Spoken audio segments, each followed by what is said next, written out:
Hello everyone, welcome back to my channel. My name is Kritika Mathur and I am an astrologer, numerologist, Vastu consultant and a life coach. Today in this video we're going to talk about the Saturn retrograde, which is going to start from the 23rd of May and it will last till 11th October. हम सभी जानते हैं कि Saturn Capricorn के sign में है और Capricorn में अब ये वक्री यानी रेट्रोग्रेड होने वाले हैं। तो आज इस वीडियो में हम लोग डिस्कस करेंगे कि सारे असेंडेंट्स पर इसका क्या प्रभाव पड़ेगा और हम किस तरह से कुछ एडवाइजेस को फॉलो कर सकते हैं। देखिए, जब कोई प्लैनेट वक्री होता है तो वो अपनी गति से पीछे चलने लगता है। अब सैटर्न अगर जब रेट्रोग्रेड हो रहे हैं तो हमें सीखने वाली बात ये है कि कोई एक काम ऐसा है जो अधूरा छूटा हुआ है, जो हमें पूरा करने की ज़रूरत है, या जिन कामों पर हमारा उतना ध्यान नहीं गया, उतना गौर नहीं किया हमने उन चीज़ों पे, उन चीज़ों के लिए अब हमें वक्त निकालने की ज़रूरत है। तो आपके पर्टिकुलर हॉरोस्कोप में सैटर्न जहाँ से भी गुजरेगा, जहाँ भी ट्रांजिट करेगा, उन एरियाज़ में आपको कुछ इम्प्रूवमेंट्स लाने की ज़रूरत है। वो एरियाज़ आपकी लाइफ में हाईलाइट हो जाएंगे। इसको हम इस तरह से समझ सकते हैं कि जैसे आपको कहीं बाहर जाना है, आप घर से निकले, रास्ते में फाइल्स या पेपर्स आप भूल गए, आपको अचानक से ध्यान आया, आप वापस अपने घर की तरफ गए, आपने उन पेपर्स और फाइल्स को लिया और फिर आप वापस निकल गए। अब इस बार आप दुगनी गति से जा रहे हैं क्योंकि आपको पता है कि आप लेट हो गए हैं। तो इसी तरह से सैटर्न रेट्रोग्रेड भी काम करता है। कुछ चीज़ें जो अधूरी रह गई हैं, जो हमें पूरी करनी है, उनको फटाफट कंप्लीट करके फिर वापस निकल जाएगा। तो ये रेट्रोग्रेड मोशन जो है श्रावण नक्षत्र में जो हो रहा है कैप्रिकॉर्न राशि में, हमें ये समझ में आता है कि प्लानिंग, स्ट्रैटेजाइजिंग, गोल मेकिंग, एम्बिशन, ये सब चीज़ें बहुत ही ज़्यादा ज़रूरी रहेंगी अक्टूबर तक। असेंडेंट बाय असेंडेंट हम शुरुआत करते हैं, तो एरीज से शुरू करते हैं। एरीज असेंडेंट के लिए ये जो ट्रांजिट है ये 10th हाउस में हो रहा है। तो आपको इस चीज़ का ध्यान रखना है कि कोई ऐसी प्लानिंग, स्ट्रैटेजी, गोल, करियर को लेकर, काम को लेकर क्या आपने बनाया है, क्या आपको इस चीज़ के ऊपर सोचने की ज़रूरत है, क्या बॉस से आपके रिलेशंस अच्छे हैं या नहीं हैं, और अगर नहीं हैं तो क्या आपने उसके लिए कोई मेहनत की, क्या आपने कोई गोल बनाया है, कोई स्ट्रैटेजी बनाई है कि आपके रिलेशंस उनके साथ वापस से अच्छे हो जाएं। अपने वर्क एनवायरनमेंट पे आप कैसे काम कर सकते हैं, वर्क एनवायरनमेंट को अपने लिए कंफर्टेबल बनाना, अच्छा बनाना, एक ऐसा एनवायरनमेंट जहाँ पे आप ज़्यादा मेहनत कर सकें, ज़्यादा कुछ सीख सकें। इस तरह का एनवायरनमेंट बनाने के लिए आपको क्या करना होगा? क्या आपको बॉस के साथ अच्छे रिलेशंस करने के लिए उन्हें इनवाइट करना होगा घर पे, या उनके जो एम हैं या टारगेट हैं जो उन्होंने आपको दिए हैं उन पर आपको ज़्यादा मेहनत करनी पड़ेगी? ये सारी चीज़ें आपको देखनी है। टॉरस असेंडेंट के बारे में अगर हम बात करते हैं, टॉरस असेंडेंट के लिए ये जो ट्रांजिट है ये उनके 9th हाउस में हो रहा है। तो आप लोग को ये ध्यान रखना है कि आपके जो फादर हैं या गुरु हैं, उन्होंने जो आपको सीख दी है, क्या आप उस पर अमल कर रहे हैं? क्या आपका फोकस है जो एडवाइस, सजेशंस और गाइडलाइंस आपको दी जा रही हैं उनके ऊपर?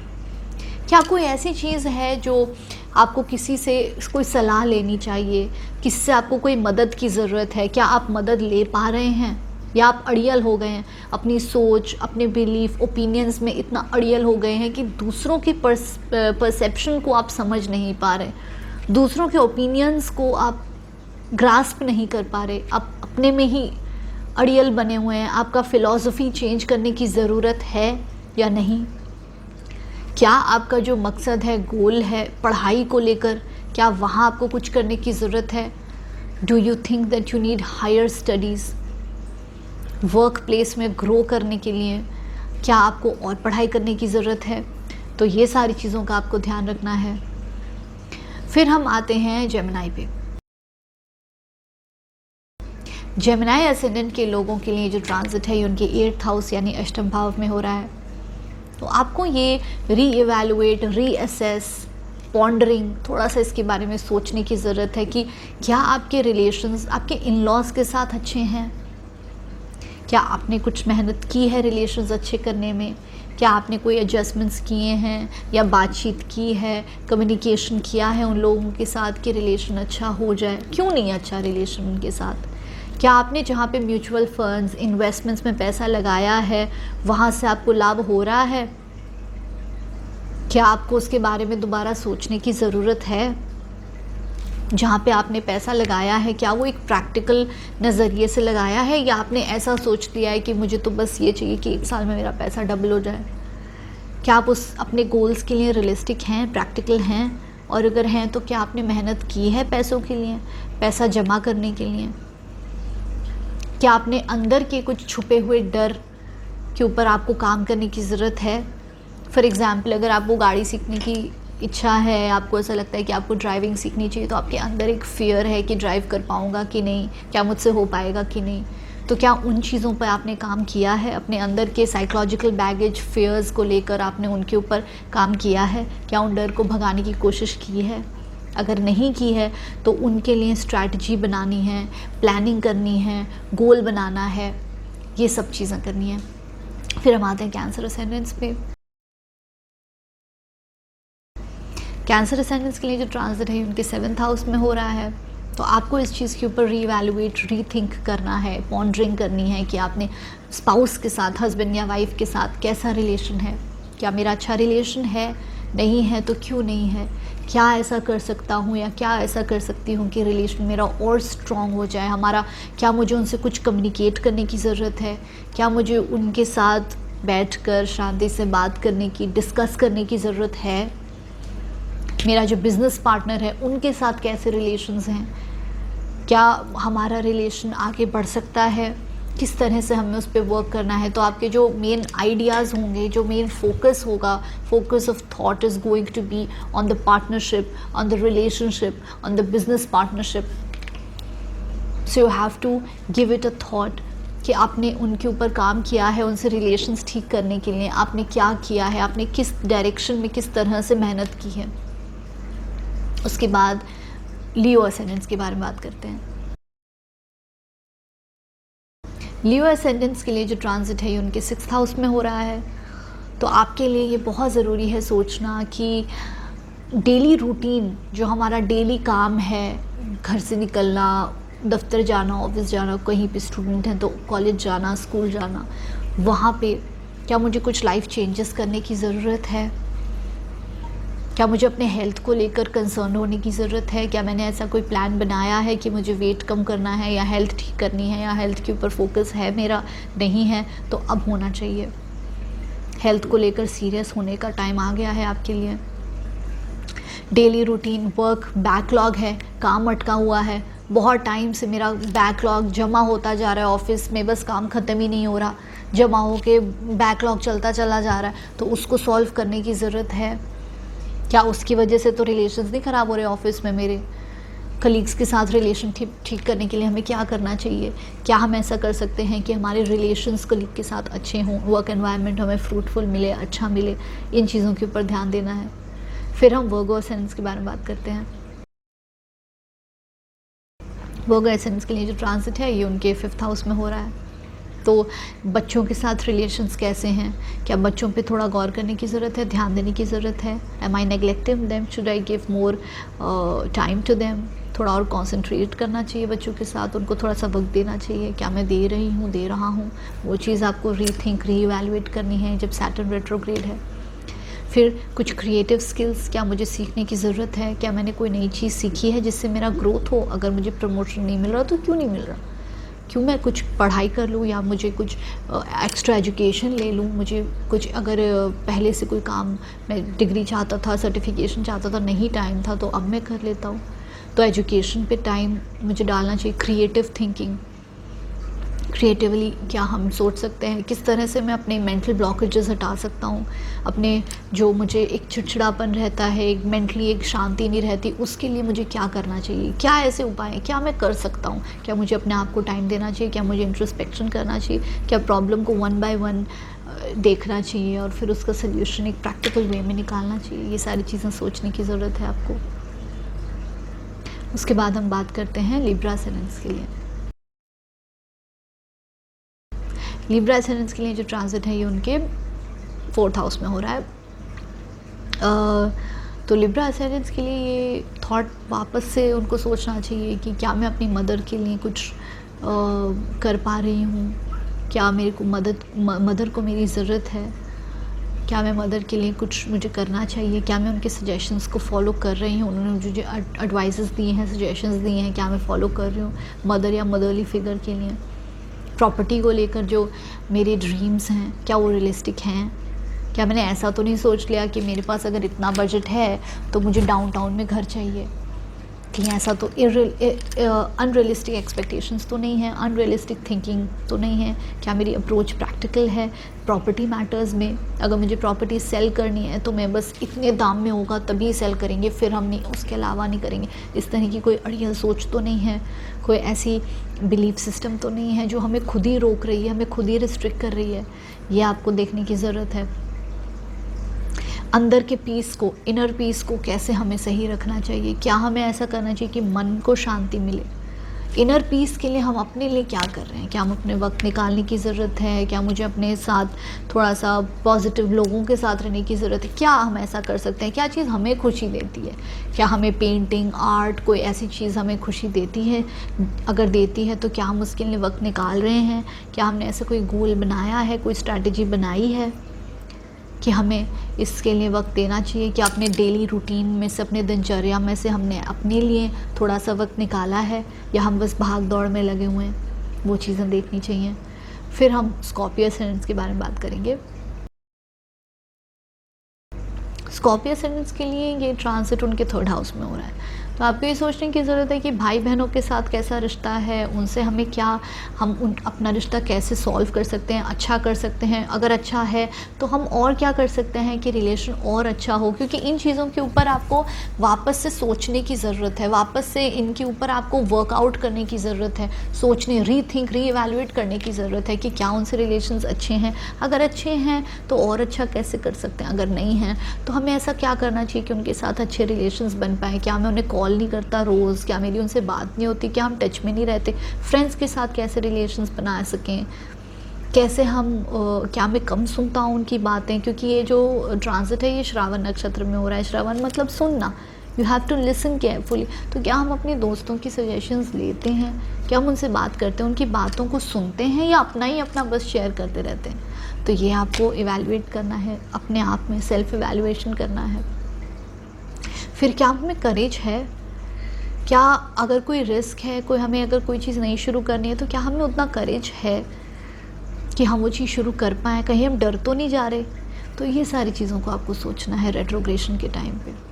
फिर हम बात करते हैं सैजिटेरियस सन के लिए। तो सैजिटेरियस सन के लिए जो ट्रांसिट है ये उनके 2nd हाउस में हो रहा है। तो आपको ये सोचना है कि अपने फाइनेंसेस के लिए मैंने क्या प्लान किया है, क्या मेरा कोई गोल है, कोई एम है ऐसा कि मुझे इतना पैसा इतने टाइम में जमा करना है। कहीं वो गोल अनरियलिस्टिक तो नहीं है, रियलिस्टिक गोल है कि अगर हमने ये सोच लिया कि हमें बस पैसा 1 साल में डबल करना है तो वो अनरियलिस्टिक गोल हो जाएगा।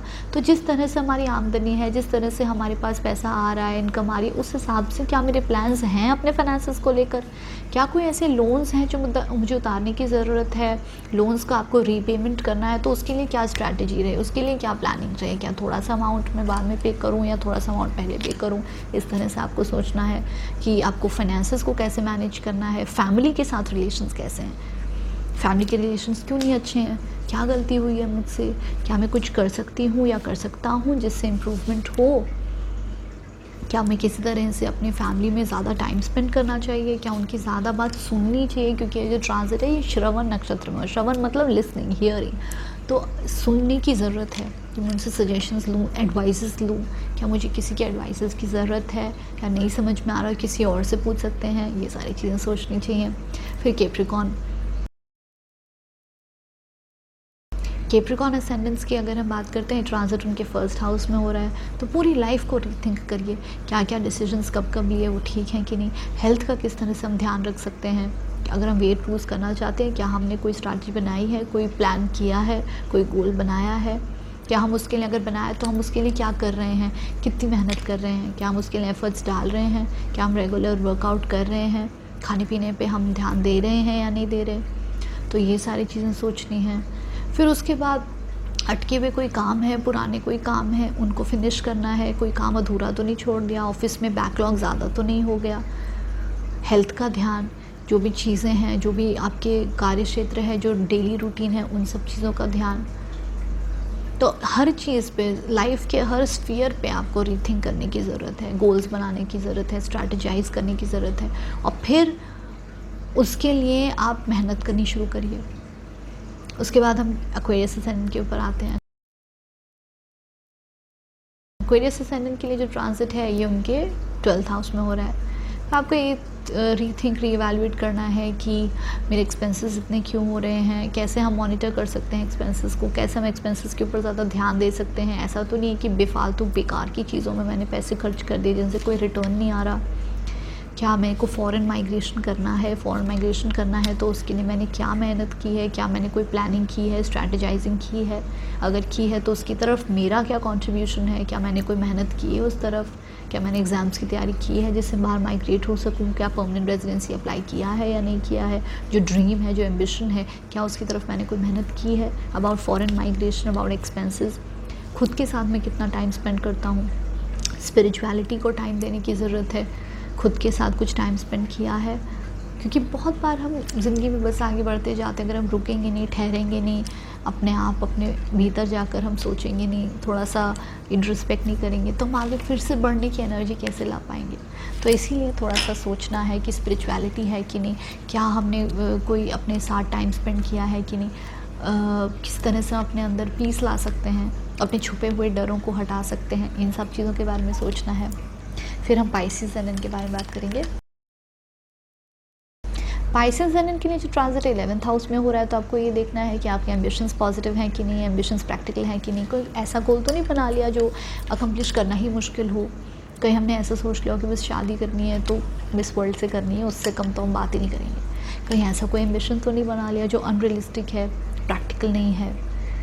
तो इस चीज़ के ऊपर सोचने की ज़रूरत है। फिर कलीग्स कैसे हैं मेरे, जिनके साथ मैं काम करता हूँ, अच्छा रिलेशन है या बुरा रिलेशन है? बुरा रिलेशन है तो क्यों है? क्या कर सकता हूँ मैं कि रिलेशनशिप अच्छा हो?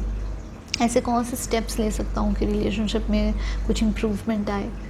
तो इन सारी चीज़ों के ऊपर आपको थोड़ा सा सोचने की ज़रूरत है।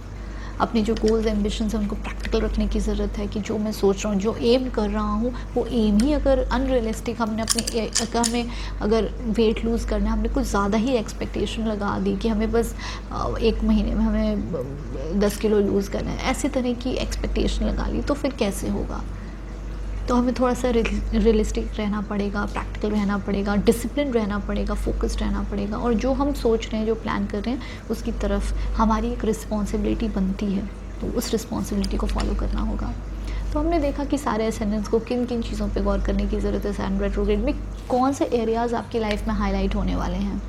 तो डू देम, जो एडवाइसेस दिए उनको फॉलो करने की ज़रूरत है, और चैनल को सब्सक्राइब करिए, tap the bell to get regular notifications from my channel, and you can follow me on Instagram page as well, वहाँ पे हम कनेक्ट कर सकते हैं। और अगर आपके पास कोई भी कमेंट्स हैं, अगर आपको नहीं पता आपका असेंडेंस क्या है, तो फिर आप अपनी बर्थ डिटेल्स यानी place, time, date of birth comment section में लिख सकते हैं, और मैं आपको इन्फॉर्म कर दूँगी कि आपका असेंडेंट क्या है। उस असेंडेंट के मुताबिक आप इस वीडियो को देखिए। जुड़ने के लिए शुक्रिया, thank you very much for watching this video, and stay tuned for many more.